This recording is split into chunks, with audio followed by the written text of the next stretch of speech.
প্রায় almost complete. ওপরটা কেমন সাজিয়েছি সেটা তোমাদেরকে পরে দেখাবো। এই তো মিঠাই নুন আর দিদি চলে এসছে।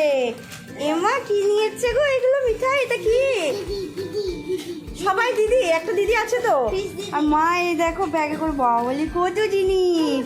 এচো এচো এচো এচো এচো এচো। মিঠাইয়ের অনেক খেলনা হবে, কি মজা কি মজা। হ্যাঁ দেখছি। এই দেখো মিঠাইয়ের পছন্দের মানুষ সব আসতে লেগেছে, আর গিফট পেতে তো ভীষণই ভালোবাসে। আর পুতুলের তো একদম মানে সে কী বলবো অন্ধভক্ত। এদিকে ওর পিপিও চলে এসছে, তো এগুলো দেখে ও কী করবে ও খুঁজে পাচ্ছে না। তো ফাইনালি আমি রেডি হয়ে গেছি খুব সিম্পলভাবেই। কেমন লাগছে আমাকে জানিও। আর তোমাদের মিঠাই রানী কেমন সেজেছে দেখো, বার্থডে গার্ল। এই দেখো ও একটা ঘোড়া পেয়েছে, দিদুনে আনা ঘোড়াটা অলরেডি হ্যাঁ হাই করে দাও। এর একটা বেশ মাথায় খুব সুন্দর একটা ওড়না আছে, সেটা খুলে দিয়েছে, সেটা কেক কাটার সময় দেখতে হবে।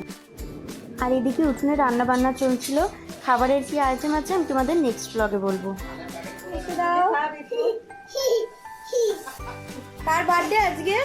হ্যাপি বার্থডে বলো। এদিকে তাকাও, ভালো করে তাকাও এইদিকে। আর থ্যাংক ইউ বলো, হ্যাপি বার্থডে। ও এখন বিস্কুট খেতে ব্যস্ত।